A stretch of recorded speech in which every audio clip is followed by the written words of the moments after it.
Season 10 of the AFLW has arrived. 18 teams start equal. Who will get it done in 2025? Will the Roos go back-to-back? Will the Lions come back for revenge? Will the Crows have a say on the big stage? Or will a few teams have their moment to shine? Like the Saints, who haven't yet made finals before, but the recruitments of Baskaran, Clark and Barr will have something to say. Oh, and of course, the return of the team's best player and star midfielder in Georgia Patrikios. Remember the name, Georgia Patrikios. Will the Pies rise up after drafting the biggest name from the draft in the number one draft pick, the young superstar in Ash Centra? Melbourne, is it finally their year to go back to the top where they feel they belong? McNamara flying, Kate Hoare flying, Molly O'Hare arriving. Will the D's go flying in 2025?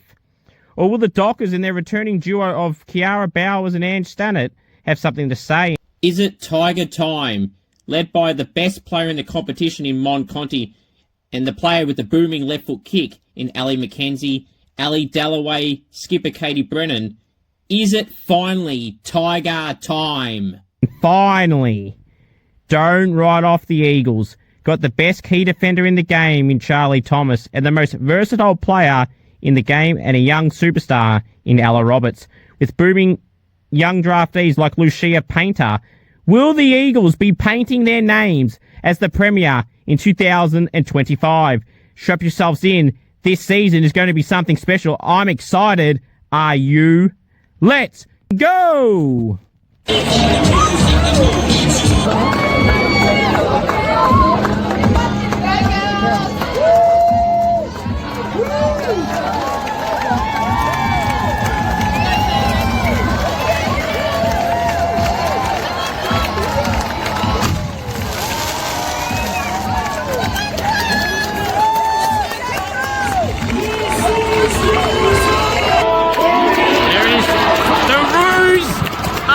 The 2024 AFLW Premiers, they win by 30 points.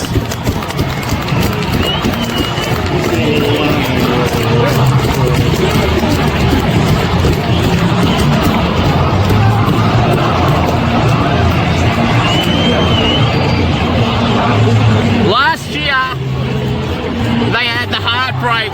This year, they get the Retribution. The Roos have done it by 30 points. Last year, Heartbreak, as I said, turned to Retribution. Hello, everyone, and welcome to the SCOOPS AFLW show. I'm your host, Scoops, the sole admin of SCOOPS. Wow is how I describe round 3 of the AFLW. Heartbreak. Record after record after record broken. Records were made to be broken, and they were broken within under 24 hours. Port Adelaide set history as the highest score in AFLW history, well, equal most in AFLW history. Then the next day in Perth, North said, not on my watch. We are going to break more records. We're going to beat the record-breaking score in 108, and we scored 114. We are the first team in AFLW history to win by 100 points. And we're the first team in AFLW history to win 15 consecutive games in a row. Wow. What a round. We had Heartbreak. We had comebacks. The Eagles were flying high. Emma Rabin, Ella Roberts, Jade Britton, Lucia Painter, Belle Lewis, Kayla Dalgleish, all starring in that final quarter to get the Eagles the unlikeliest of comebacks as they dethroned my Saints, Emma Rabin. But to be honest, it was well-deserved from a young side that just had a lot of fight, and they never gave up. And then the Heartbreak, at Vic Park.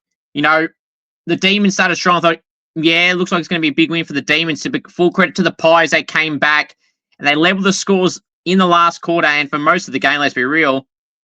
And then Imogen Barnett had what I thought was going to be the last shot of the game, about 15, 20 metres out, directly in front. Just missed to tie the game, unfortunately missed.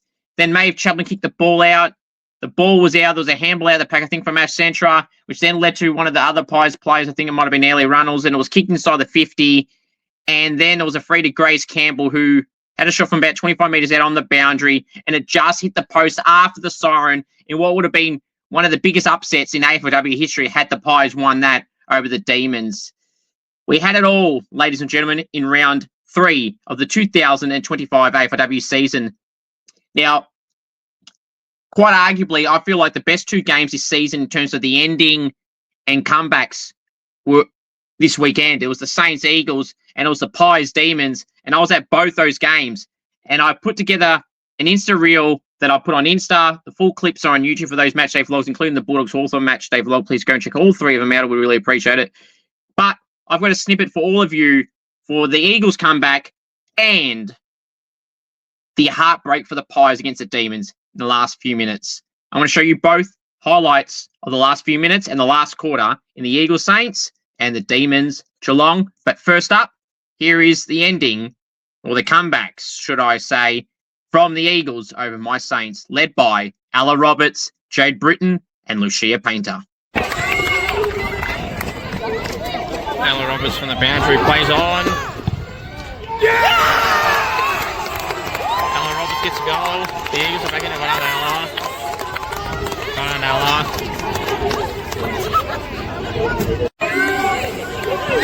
Painter.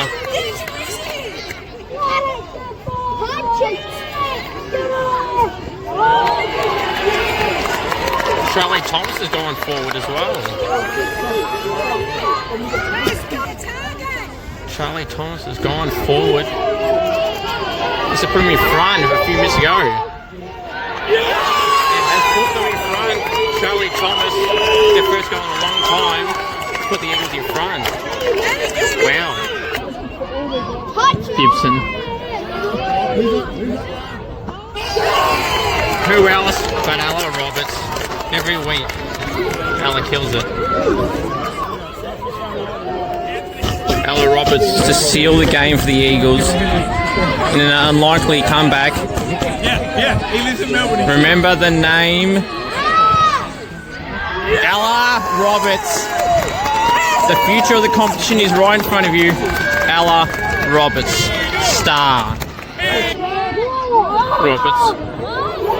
Dalglish. The icing on the cake, Kayla Dalglish gets a second.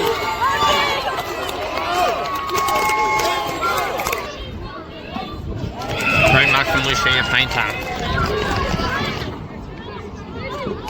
For the Eagles first, through Lucia Painter.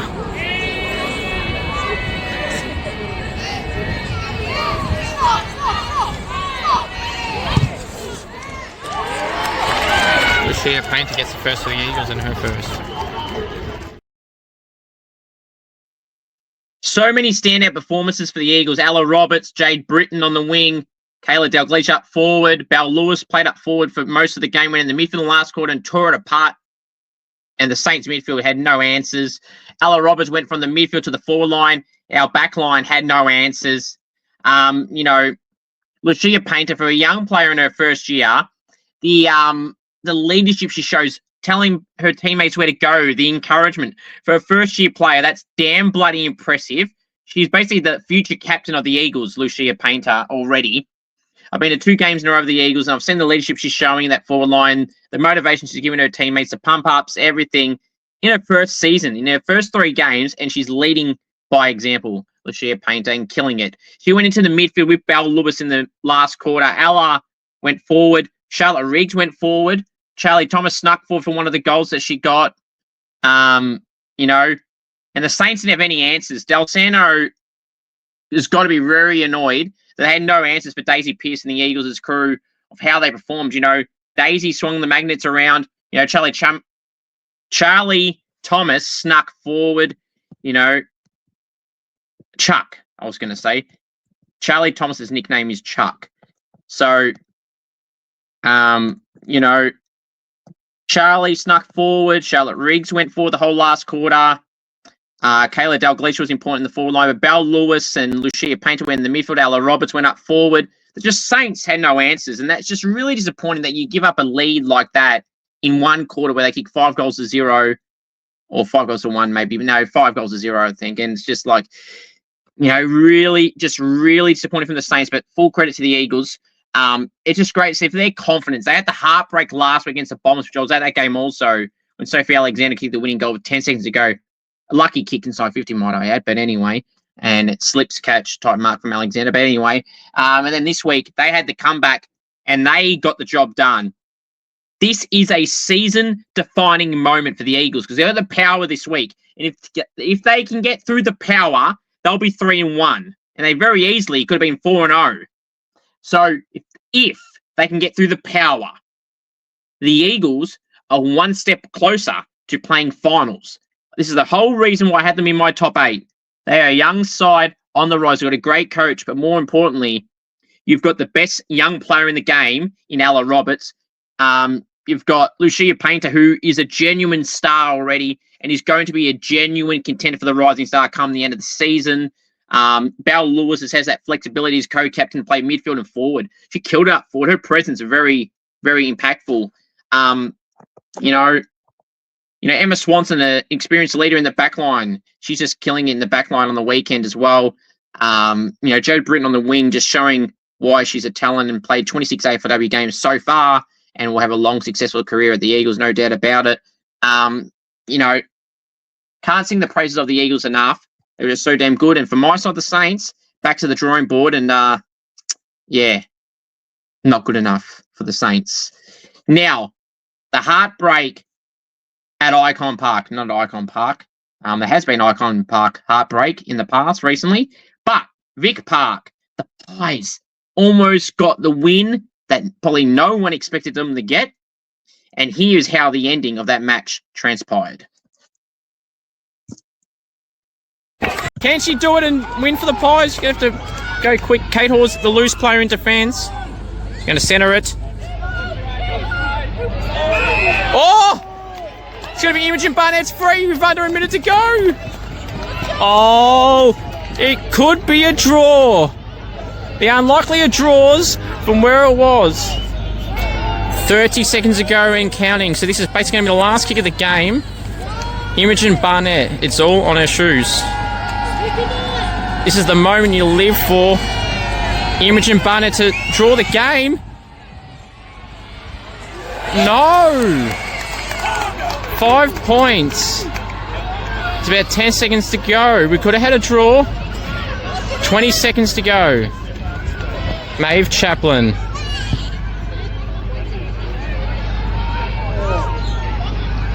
Here we go. Is there one more chance? Oh! Another free!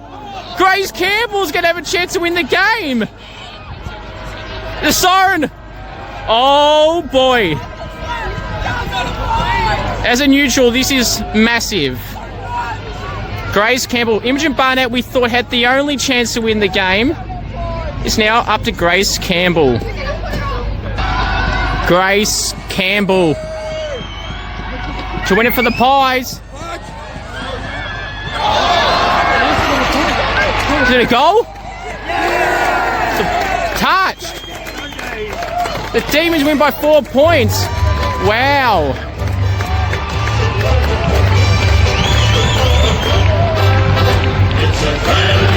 The Demons have done it. Wow.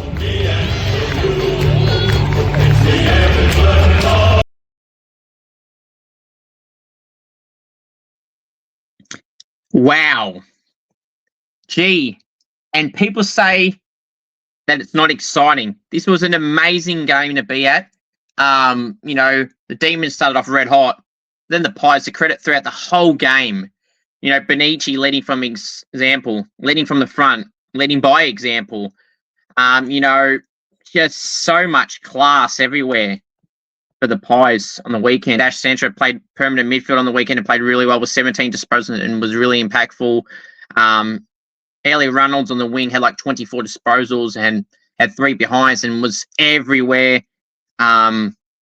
Lucy Cronin in the backline was really good. Like, they just had really good standout players. Kalinda Holworth had a really nice smother on the boundary line, which stopped Melbourne's run of play during the third quarter. So there's just a lot of key moments in this game. I just thought the Pies, they just kept staying around and they just kept fighting and fighting. 6 behinds in the last quarter, 2-1 straight for Melbourne, which was through Kate Hall. That's the difference. That's the difference, unfortunately. The class of the Demons, you could say the giant escape for the Demons, and it was.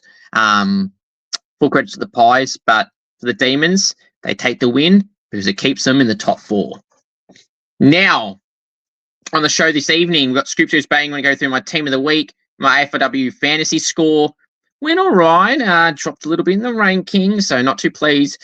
Congratulations to Havana Harris, who is this week's round 3 AFLW Rising Star. I thought Sierra Greaves was really good for the Tigers on debut. Had like a goal and 18 touches. I thought she might have got it. Ash Central had 17 disposals as well and was really impactful in the midfield against the Demons star midfield crew. All 3 were good. And this week it went to Havana Harris, who had 17 disposals with her goal as well. So all 3 were very, very good. But Ash obviously will get it very soon. And I'm sure Sierra Greaves will definitely get a nomination before the season's over as well. But yeah, all right. Now let's go through the world famous segment. Scoops goes bang. Wow. What am I going to be banging on about? I just want to mention just a little thing I want to note. The quarter lengths continue to feel shorter for most quarters in most games I've been to so far this year. Like, why is it going so short? The clock has got to stop the last 5 minutes of each quarter, I thought. Like, no matter what, like when it's a ball up, a goal, etc. And no matter what quarter it is and what time of the quarter it is, the clock should always stop for a stoppage, a goal, a blood rule, stoppage time, like when there's an injury or someone's down and have to wait 30 seconds. Like, that clock should be stopping no matter what quarter it is, how late in the quarter it is, or how early it is. That just really annoys me. They really, really got to fix that. It's really starting to annoy me. Well, it always has, but they got to fix it. It happens in the state league comps. They got to stop it. Clock's got to stop. Now, the amount of free kicks the Western Bulldogs have gotten in 2 weeks is absolutely ridiculous. They had 38 free kicks last week, 38. And they had like 28 on the weekend. So they've got over 60 frees in 2 games. I bet you some teams don't even have 60 frees in 3 games, and the Bulldogs have got that in 2. And I haven't even looked at their round 1 amount of frees that they've had. So it's just completely unbelievable. It really, really is.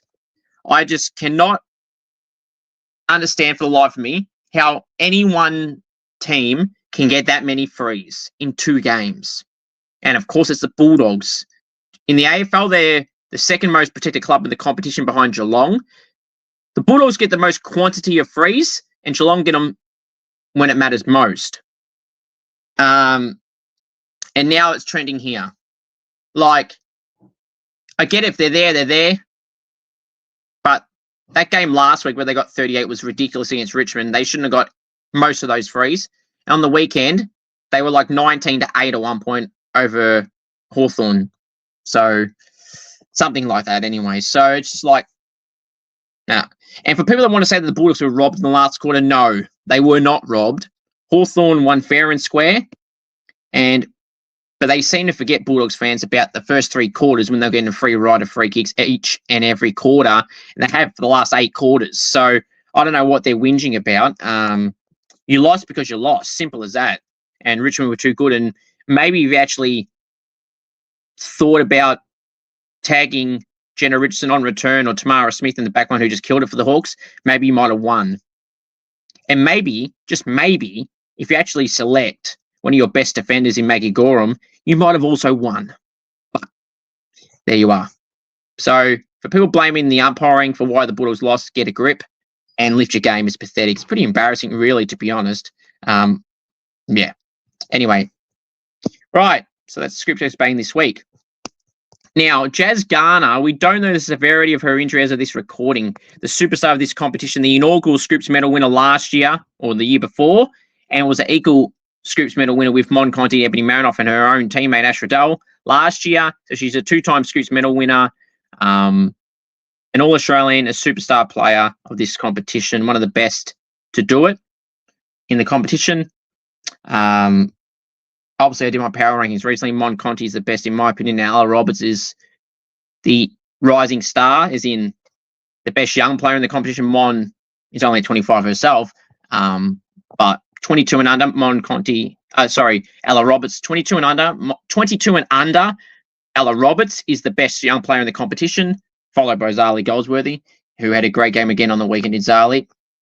And Mon Conti is the best player in the competition, but gee, Ella Roberts, the way she's going, she's getting oh so close to being the best player in the competition at just 20 years of age, which is just amazing from Ella, and the credit to her and the work she's putting in. Doesn't seem to, how do I put it? Very good player. And I don't think at times people understand how good she truly is.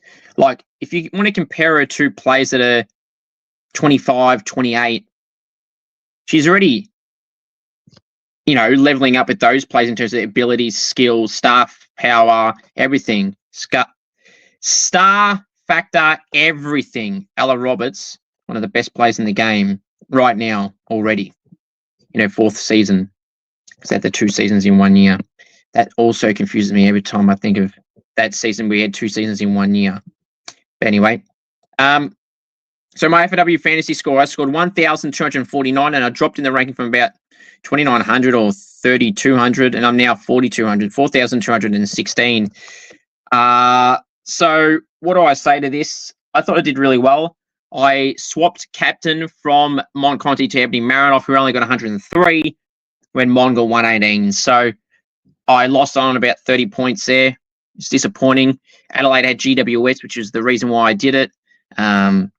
Just because you play a bottom side doesn't guarantee points for people that keep thinking it's guaranteed success on the scoring side of things. Just because you play a bottom team doesn't guarantee anything. Week before, Mon got 108 or something against the Bulldogs, and they got 118 against Essendon, who are far better than the Bulldogs. So, you know what I mean? It just doesn't necessarily go like that. Ebony Marinoff got 103 this week against the Giants, and then got 130 against the Saints in round 1, and the Saints are way better than the Giants. So, you know what I mean? So it's just like, it doesn't guarantee anything. And people brought in Jazz Garner this weekend. She unfortunately got injured, and she still scored 50 points in a quarter and a half, which shows how good Jazz Garner is. A goal and 11 disposals. I mean, that's just amazing. But I looked at some rookie moves last week and upgraded one player, and I've done something very similar this week as of right now. But yeah, as I'll keep on saying, got to cash in on these rookies more than ever in AFLW fantasy. Just like the AFL fantasy, you got to cash in on players straight away because their prices change every week. Unlike Supercoach, where they have to play 3 games and then that's when it works. So if a player dominates one game, you can't really wait much longer, because then they can go up so much that you're going to have to burn your budget to just bring someone in potentially, or you just have to miss out. And you don't want to miss out on some players for your team, so you got to pick them now. That's some advice I'd give you all. If there's a player you're pondering in bringing in and they're killing it and they're going up, it's best you bring him in now, because if you don't bring him in, you're going to screw your team up and you're going to be trailing so far behind. You'll be about 10,000 spots behind in a matter of a month. So better get on the players you're pondering to bring in if you're not so sure. If they're players that are increasing their price dramatically and going up, bring them in now. Otherwise, you got no one to blame but yourself.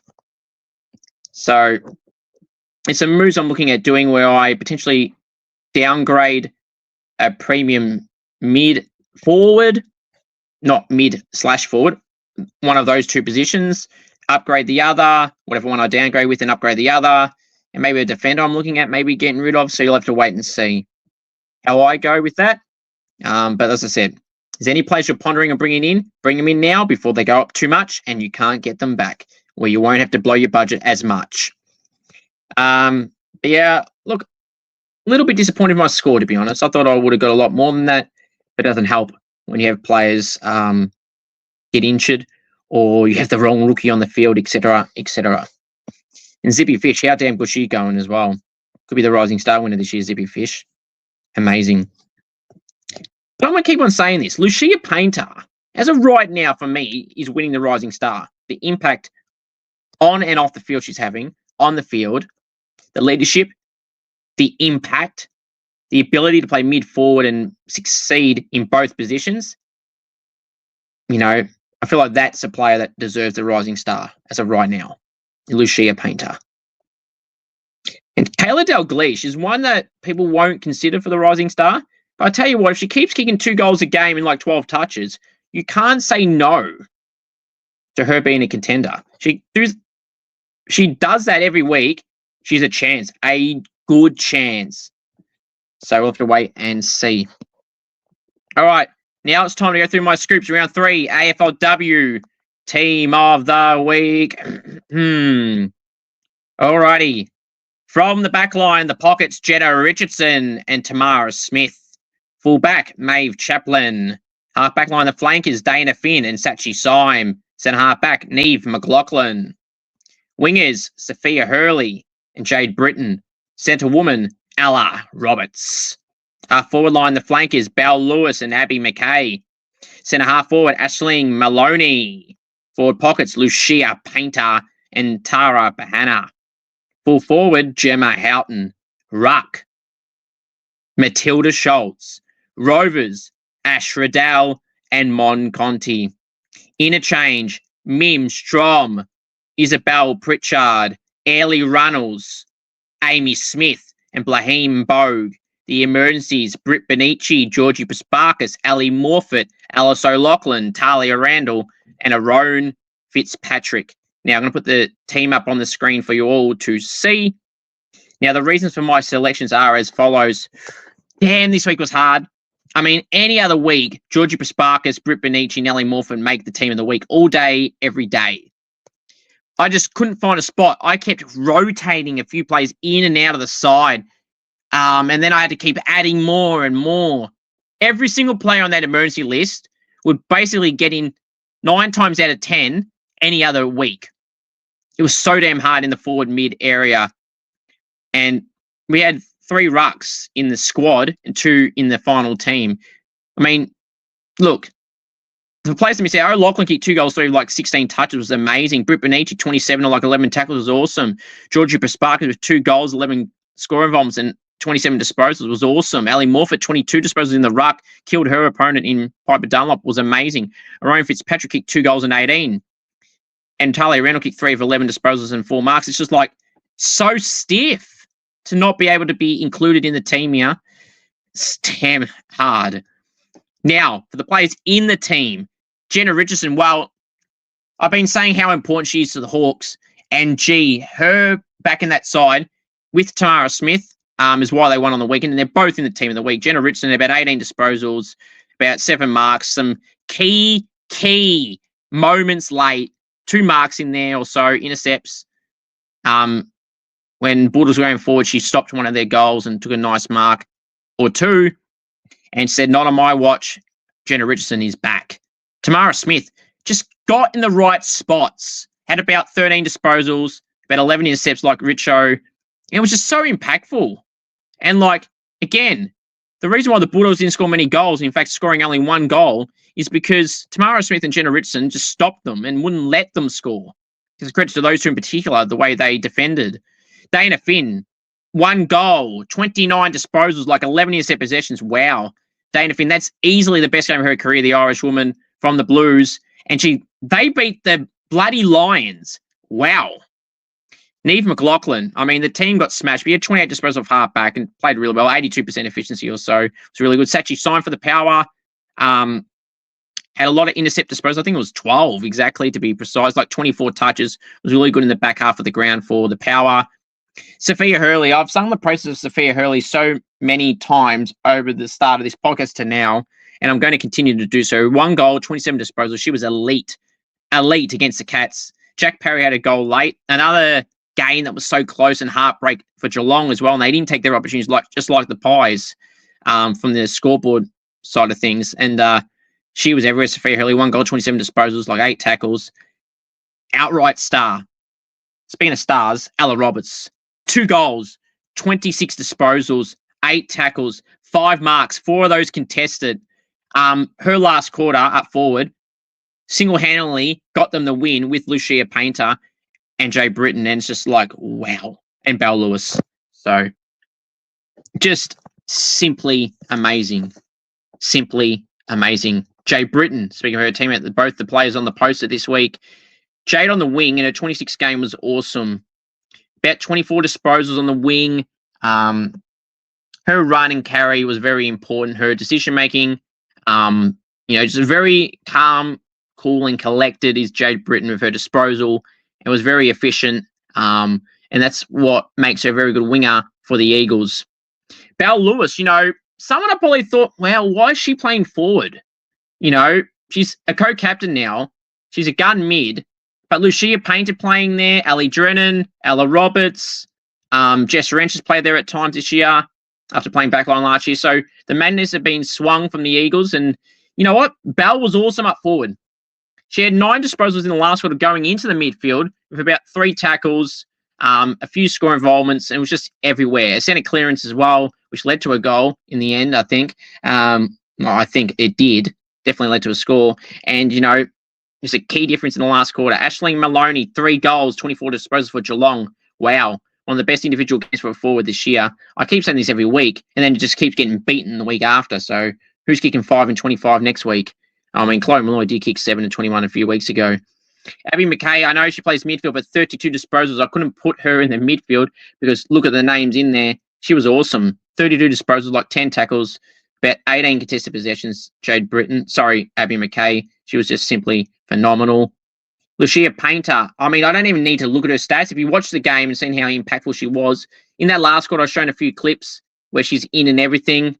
If you watch a full vlog, you'll see she's everywhere in that game. That standout quarter in the last quarter in particular, she was good all 4 quarters, but the last quarter stood out, like with Belle Lewis and Ella Roberts and Jade Britton. It's just like, wow. And she did that actually every damn quarter, like I said. Gemma Houghton kicked 4 goals, 5, and about 18 disposals. She played really well. She could have kicked 7 or 9 goals, but 4 goals is still amazing. Tara Bahana, 3 goals, 15 disposals for the Blues. 2 of those goals in the last quarter in that upset win of the season against the Brisbane Lions in Brisbane. Matilda Schultz, 4 goals, 24 disposals. That's a massive game, albeit, Gold Coast don't really have any recognised rucks, or their recognised rucks aren't playing as rucks. I think it might be time for GWS and Gold Coast to have coaching changes, by the way. Ash Riddell was awesome. 1 goal, 41 disposals, simply phenomenal. Jazz Garner went down and Ash just played like she always does, killing it. Very underappreciated still to this day is Ash Riddell. I can't believe it. She's a star. She was in my top 5 players in the competition for a reason.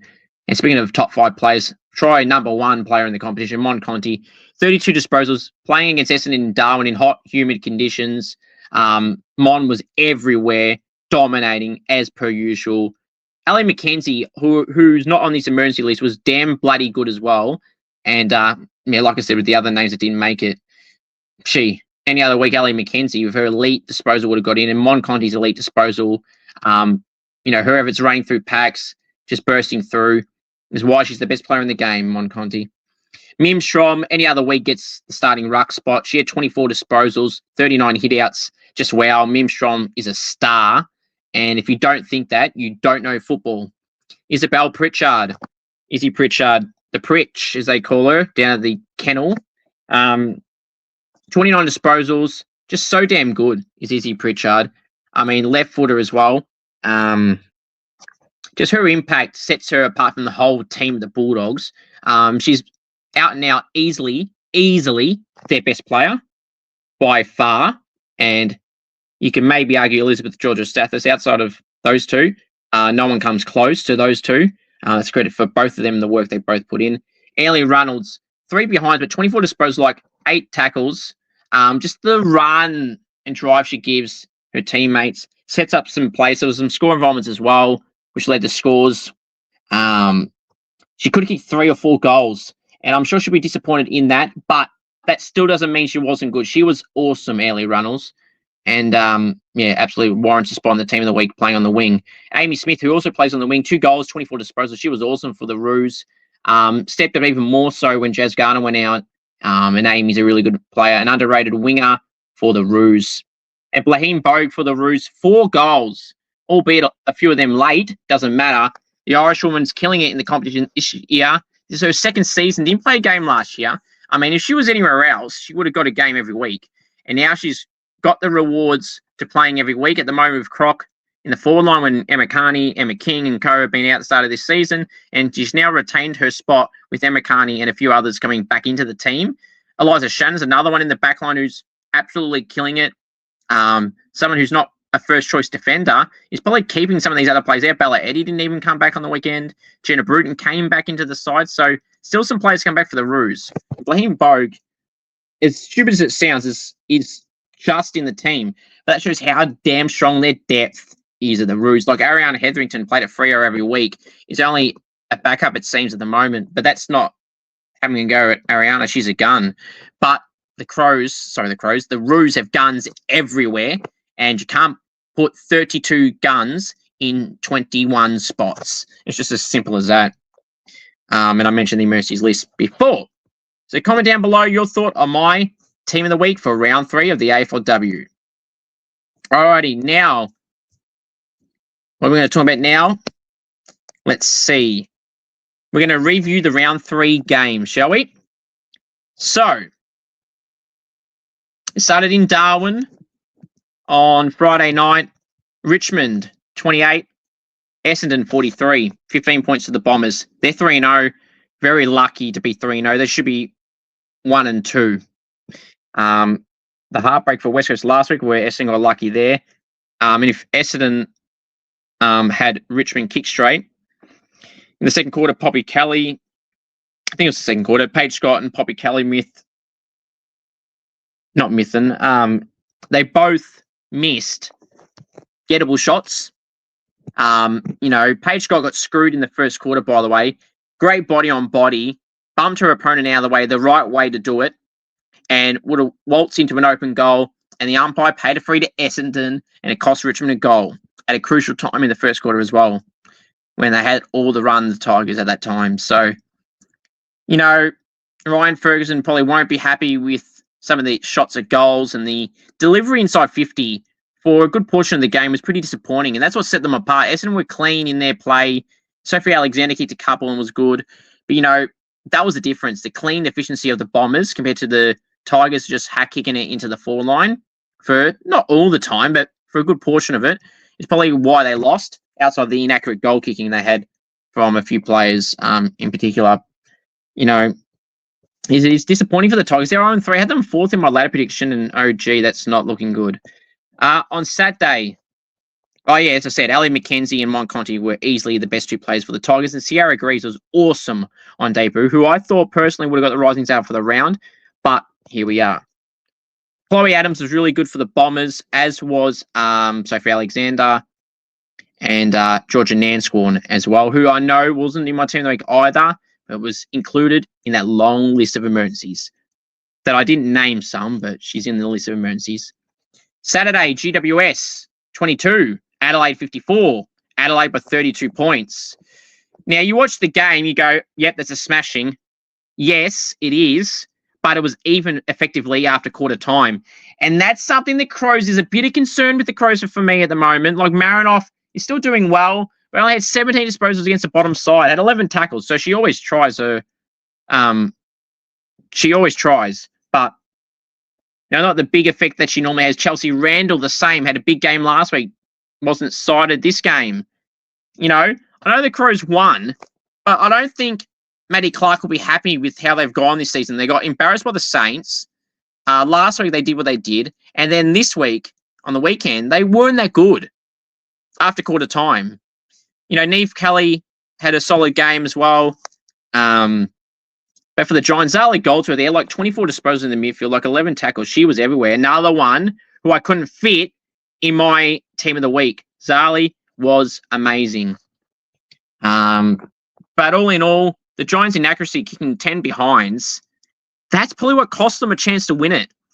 So Cam would be happy in the second half in particular, but at the end of the day, it's another loss for the Giants. So Cam's decision-making, I think, with the club as a whole, with some of the list management calls, they had 2 list spots open now, or 3 actually, potentially 4 if Alicia Evans out for the season, which you hope she's back this week or plays this week. and isn't out at all, let alone long term. You want her to be back now. Key leader is Alicia Eva in the Giants side, who's already missing their best player, Elise Parker. Sorry, second best player. Zali's their best in my opinion, but they wouldn't want to lose another one. Because then there would be 3 or 4 list spots open, and they won't be able to use it unless they go have 7 players on the injury list. Then they can only use their top-up players. So that's on them for not recruiting players when you had spots open. Simple as that. No one to blame it themselves, to be honest. Simple as that. Port Adelaide 108. Yes, Port Adelaide 108. The side that couldn't get a kick for 2 weeks. Gold Coast 40. Port Adelaide by 68 points. Now, at that time, that was the equal highest score in AFLW history. It was broken the next day, but at that time it was. And Port were up and about, but it was Gold Coast, but a win's a win. Gemma Houghton, 4 goals, 5 and like 14 disposals was great. Matilda Schultz, 4 goals and 22 disposals was good. Shanae Goody was really good. Abby Dowrick was good. Sachi Simon was good. Ella Heads was good. Gold Coast Neefa McLaughlin was good. Charlie Rowbottom was good. But yeah, recruiting at Gold Coast is not being good as well. They got so many young guns, but they need experienced players, and they haven't got much. And that's on the recruiting as well. The franchise clubs, the Giants and the Suns, need to recruit better. It's as simple as that. How they do it, they got to figure that out themselves, because it's going to be a long season for the Suns and the Giants. Unfortunately, I like both sides, but it just is what it is. Western Bulldogs, Hawthorn, the Hawks won by 4 points, 14-10. How do I... Bulldogs got no one to blame themselves. It was disappointing. I don't know which Hawthorn players it was. It might have been Greta Bodie or Emily Bates. I'm not sure which one, so don't quote me on the individual. But they were really disappointed with the style they played. They were half lucky they won, but they were just really disappointing for the fans, everyone that was there and everyone watching with the standard that they played. And, we won't lie, it wasn't great. But unfortunately, you get that in all competitions of any league, in whether that's AFL or AFL. If it's AFL, it's AFL. I mean, there's not great games. You can't have perfect games every game, every round, every year. There's always going to be a bad game or a game that's not so great. Unfortunately, this was one that wasn't great, but it is what it is. Hawthorn in particular have shown how exciting they can be. But Bulldogs are a defensive side, so that doesn't help as well. But it is what it is. Jenna Richardson and Tamara Smith were really good for the Hawks, and Izzy Pritchard and Izzy Grant were good for the Bulldogs. Next game on Sunday, it was Collingwood 33, Melbourne 37, Melbourne by 4 points. Molly O'Hare, good game. Tyler Hanks, good game. Who I didn't have in the team of the week, I don't think either, or did I? She was stiff as well, Tyler Hanks. She was everywhere. Couldn't fit her in the team. Shit, that's another one I didn't put in the team, but she was really good. Taylor Harris, Eden Zanker, Alyssa Bannon were all really good for the Demons. Maeve Chaplin as well. So many players I couldn't put in this week in the team of the week. It was really annoying. For the Pies, Ellie Runnels, Carly Ramos was also really good, who I couldn't put in the team of the week either. Most other weeks probably would have got in for goal in 20. And a key goal in the third quarter. So it just is what it is. Disappointing for the Pies. But I just reckon they probably weren't expecting to be this close. So I'm sure they'll be happy with how they went, but also disappointed that 6 behinds in the last quarter, and most of those should have gone in, if not all of them. So they had the chances, and Kate Hall went forward and kicked a goal with the one opportunity the Demons had, and that's the difference right there. But, Grace Campbell had a really good game. I know the miss after the siren, it can be a shit feeling, but it was great to see the Pies girls get around Grace, and she seemed upbeat about it after the game anyway. So, she had a really good game anyway. She kicked a goal earlier. The result didn't go the way the Pies would have liked with the shots they had at the end. And Imogen Barnett, who's actually killed it this year. In the first 2 rounds, not this round, but the previous 2 rounds, she was the best ruck of the competition in the first 2 rounds for me. So, she's had a great game, and she was good again on the weekend. Let's just say that, people miss easy goals. I mean, I've missed easy goals in footy in my goal king challenges. I mean, people watching this, I'm sure you've missed easy goals from 20 metres out directly in front. But pressure gets to you when you're like 15 metres in front with 10 seconds to go. It just is what it is.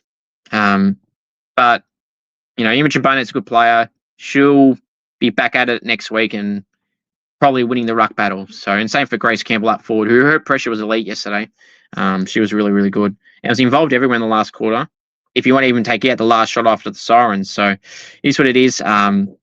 Melbourne, I'm sure they know this is a giant escape. They got very lucky and they should have lost, but they didn't. 4 points is 4 points and they'll move on. But the Pies will probably analyse it and go, yeah, one or two of these goals go in and we bloody win this. After the start we had, in terms of Melbourne just were dominating inside 50 territory and just scoring all the time, whether it was through goals or not, they were dominating play.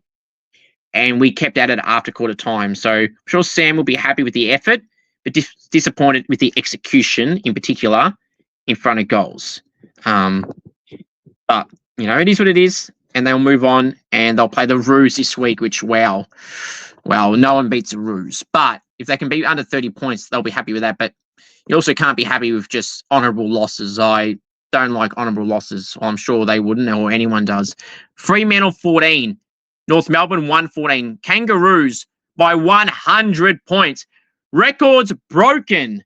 Highest score in AFLW history, check. Highest winning margin in AFLW history, check. Highest score in AFLW history, check. Highest winning margin, check. Most goals by an Irish woman in AFLW ever, check, from Blaheem Bowe, kicking 4. Records broken. Mia King, Ruby Chipote, Taylor Gatt, Emma Carney, Talia Randall, Alice O'Loughlin, Ash Riddell, awesome. Eliza Shannon, really good. Ailey Sheeran, really good. Amy Smith, really good. The whole Roos team can have their head up high. They were simply awesome. And they are on a run of a lifetime with also the most wins consecutively in a row with 15 in AFLW history. And they got Collingwood this week. I mean, you put anyone in front of the Roos, they just don't lose. Croc has assembled a great team. Maybe the men's team can learn from the women's side and to see what it's like to be good. You know, Croc is a wonderful coach. Amazing coach. I mean, it's not just the coach. It's not just your captain in Jazz Garner. It's the whole damn squad, from the coaching staff to all the players. I mean, there's players not getting a game right now, like Ariana Hetherington, Bella Eddy, Georgia Stubbs. I'm sure I'm missing a few as well. Emma King, who's coming back from injury. Like, and I'm sure there's others as well that I'm missing out on saying, but, you know, Tessa Boyd's come to the side, seamlessly fitting in well with 18 disposals. Did that last week, had like 10 intercepts. She was awesome as well.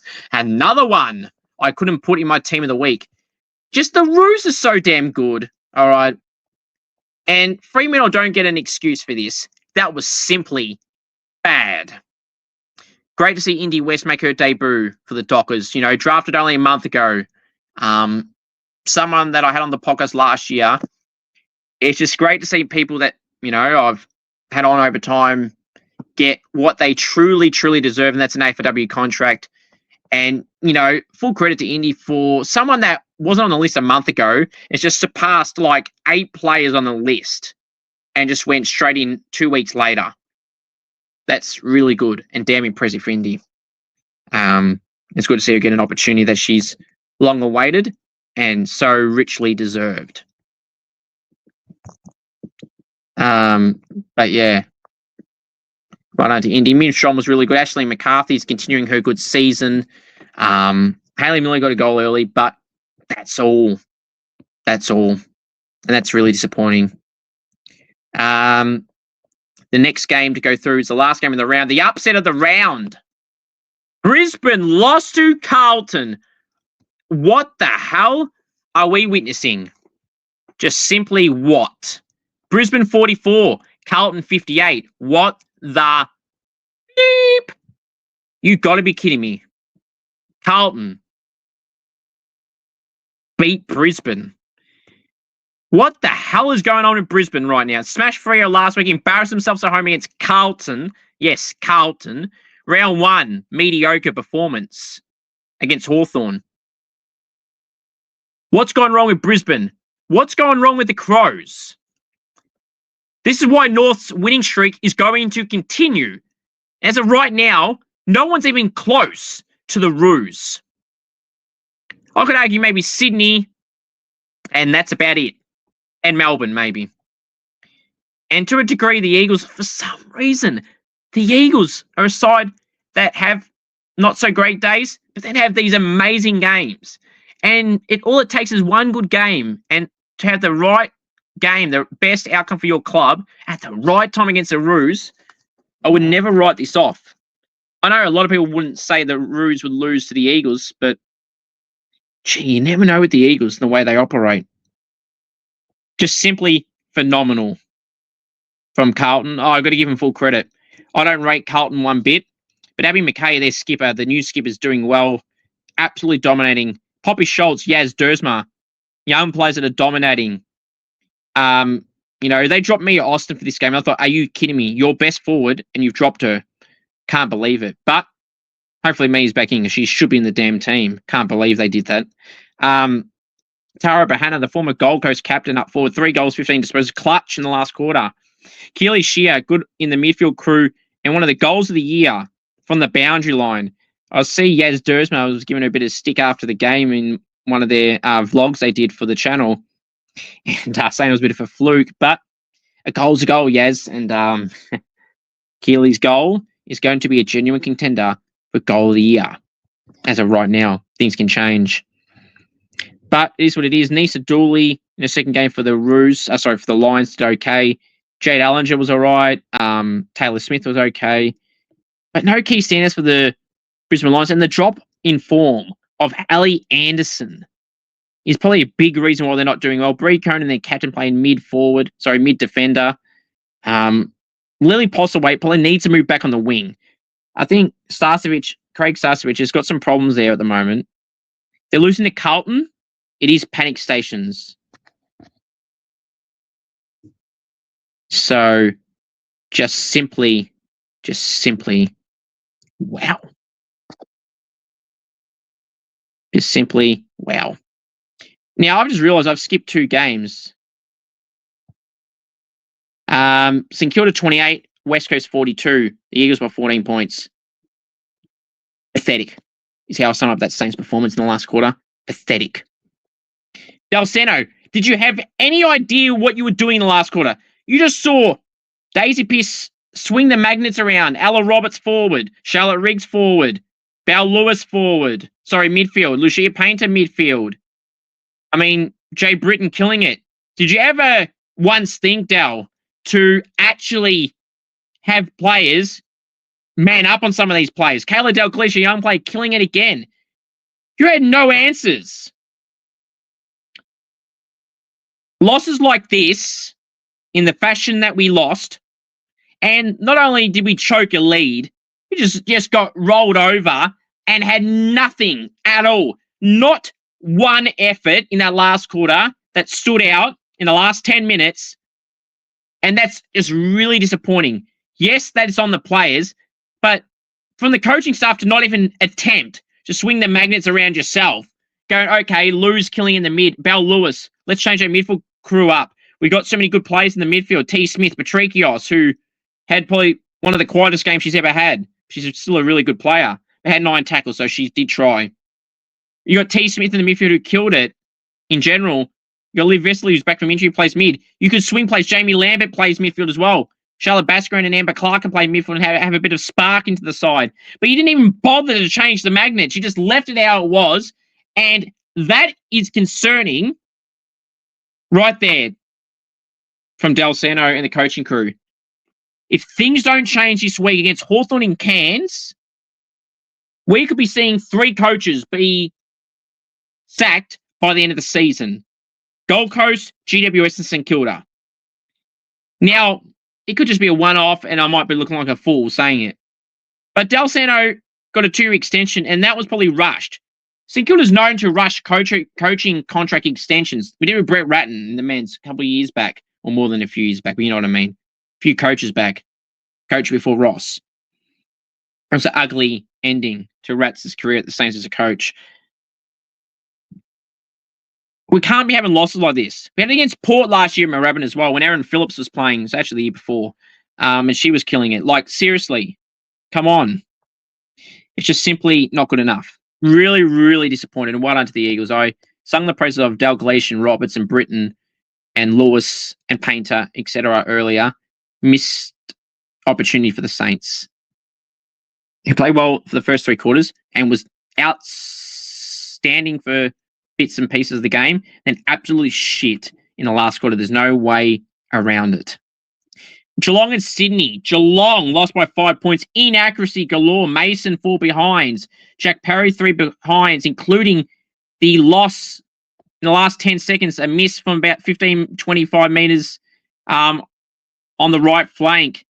Jack Parry is a goal kicker and missed it. But they've got no one to blame but themselves. 7 behinds between 2 players. Inaccuracy as a whole for the team.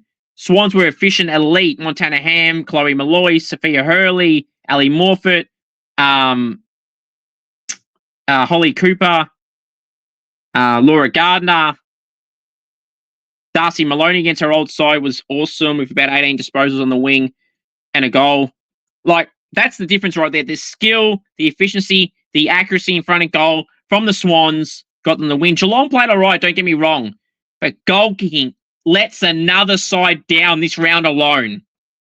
So Geelong have no one to blame but themselves. Georgie Pasparkas, gee, I feel sorry for her.